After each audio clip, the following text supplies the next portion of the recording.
Við höldum áfram með föstudagsþáttinn og við ætlum að vinda okkur yfir í aðra sálma og næst ætlum við að tala nýtilkomið samstarf Akureyrar Akademíunnar og Akureyrar bæjar og hingað til mín eru þau komin Aðalheiður Steingrímsdóttir sem framkvæmdastjóri Akureyrar Akademíunnar og Þórgnýr Dýrfjörð frá Akureyrarstofu. Verið hjartanlega velkomin bæði tvö.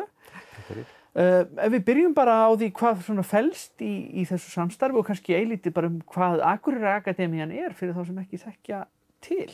Já, sko þessir tveir aðilar, þar segja Akureyrar Akademían og Akureyrar bær, sem sagt sameinast það að bjóða upp á endurgjaldslausa vinnuaðstöðu sem í húsnæði okkar að Sunnuhlíð 12. Fyrir einstaklinga sem að vinna að nýsköpunar og frumkvöðlunarverkefnum og þá sem sagt vinnuaðstaðan hugsa sem stuðningur við þá og að verkefni séu svona á hugmynda- og þróunarstigi og í starfsaðstöðunni fylgja húsgögn, nettenging, aðgangur að prentara og rekstrarvörum og sameiginleg fundar og kaffi og mataraðstaða og sjálfsögðu frábær félagskapur, sem að gleymi því nú ekki.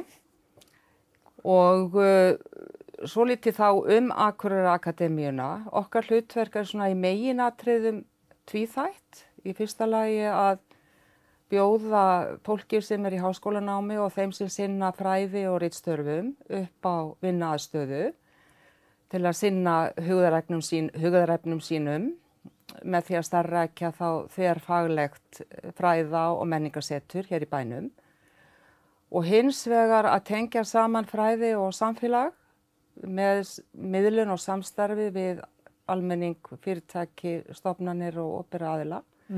Og þessu ári erum við 15 ára gömul, merkilegt afmæli á þessu ári og okkur telst svo til að í gegnum tíðina þá hafi 100 manns verið hjá okkur til að vinna að mjög fjölbreyttum verkefnum og þeir hafa verið á 45 mismunandi fag- og fræðasviðum.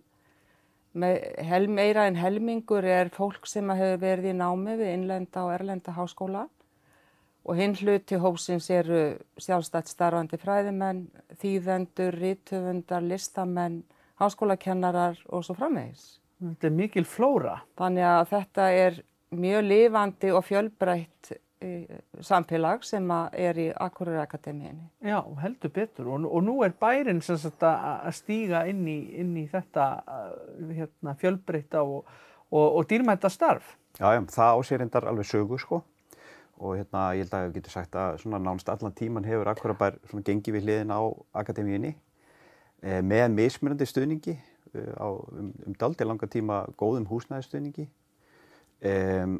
Og ég held að geta kannski sagt að þú veist, Akureyrar bær hefur alltaf skilið að það mikilvægt að hafa akademíu fyrir utan akademíuna. Já. Og þetta svona bæti við og gerir sko dýnamík í sko fræðastarf á Akureyri allt aðra. Kannski ekkert ósvipað því að það sko mikilvægt að hafa leiklistastarf utan stofnana og svo framvegis. Myndlistastarf utan listasafns og svo framvegis. Og þetta bætir svo miklu við og þetta leið svona pikkar í stofnanina sem fyrir eru. Þannig að ég held að á þessu hafi allan tíma verið skilningur. Og það sem kannski að gerast núna að við erum að svona breyta aðferð í stuðningnum. Þar sé að Akureyrar bær greiðir fyrir þessa vinnuaðstöðu og gerir þá okkur sameiginlega kleift að bjóða hana frumkvöðlum til afnota. Og það tengir svona öðru markmiði hjá okkur hjá Akureyrar bæ að það sé alltaf svoleiðis vinnuaðstaða í boði.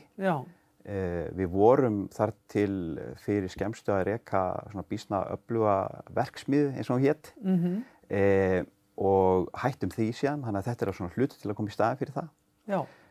Og tengist kannski líka þessu sem svo mikið talað núna sem störf án staðsetninga. Að það sé mikilvægt að geta boðið upp á svoleiðis.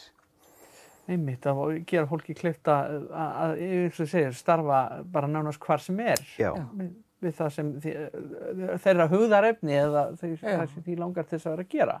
Má ég kannski aðeins koma inn í þetta, það vill nú svo til að við höfum starfað þannig í gegnum árin að fólki sem hefur verið hjá okkur og hjá okkur, það hefur valið Akureyri til að vera, staðsetja sig á Akureyri og tekið störfi sín með sér.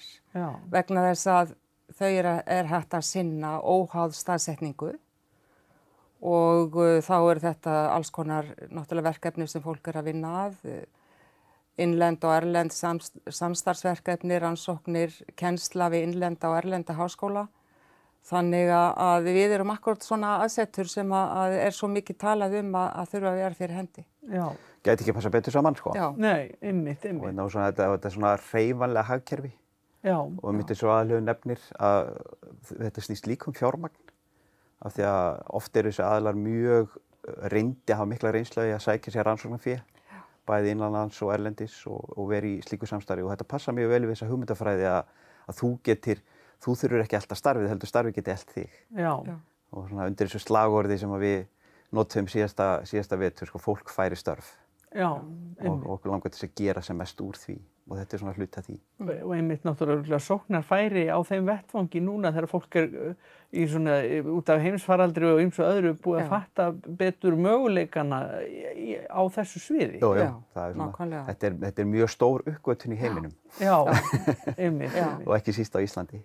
Já, nei. Því laust nefnilega niður í hausina okkur þegar COVID skall á og öll þessi umræða fjarvinnu og starfa óháð stað, sko, taka starfið sitt með, að við hefðum einmitt starfað svona alla tíð. Já. Þannig að þetta var í raun og veru ekkert nýtt fyrir okkur en bara kærkomin staðfesting á að við erum að sinna mikilvægum verkum. Já, einmitt og svolítið kannski á undan ykkar samtíð með þetta. Það er merkilegt. Og hvernig ber fólk, sko, þeir sem að sitja núna kannski heima og áhugasamir þetta einmitt og vissu kannski ekki af þessum möguleika. Hvernig ber fólk sig að því að sækja og nýta aðstöðuna? Best að þú svarir. Já, sko, við vekjum náttúrulega athygli á þessu, auglýsum þetta á heimasíðu okkar, Akureyrarbæjar, samfélagsmiðlum sem aðilar eru með. Líka í prentmiðlum, það birtir til dæmis auglýsing í dag í N4-blaðinu, þar sem að vakin athygli á þessu. Og síðan munum við koma framfæri auglýsingum á fleiri netmiðlum, núna bara eftir helgina. Og síðan náttúrulega bara að gera að til dæmis að fara inn á heimasíður bæjarins og okkar til þess að skoða og hringja í okkur, senda okkur tölvupóst til að fá frekari upplýsingar. Þannig að við reynum að nota alla miðla til þess að koma þessu á framfæri. Já, það ætti ekki að vera vandamálið allavega að ná á ykkur. Nei, ekkert vandamál. Svo bara sækjum. Já. Og skila greinagerð hvað stendur til. Já. Og hvað fólk að gera. Og eins og að nefnt á hana, þá svona, við sjáum fyrir ykkur að verkefnin sé á svona vinnslustigi, hugmyndastigi, ekki kannski það sé ekki hafinn rekstur. Nei. Við sjáum ekki fyrir okkur að fólk sé mikið að taka á móti pöntunum og eitthvað svona inn í miðri Akureyrarbakademíunni. Nei. Þannig að þetta séu svona hugmyndir á þróunarstigi. Það allavega, þær hugmyndir munu fá forgang. Umsóknarfresturinn til hvað? 25. ágúst. Já. Þannig að það er góður tími til stefnu. Já. Og þetta úthlutun til hvað, 6 mánaða, frá og með 1. september og síðan auglýsum við aftur eftir áramót fyrir næsta úthlutunartímabil sem hefst 1. mars. Einmitt, þannig að það eru mörg tækifæri og bara bjart framundan. Þetta er mjög spennandi og ég bara óska ykkur góðs gengis og vona sem flestir sækjum.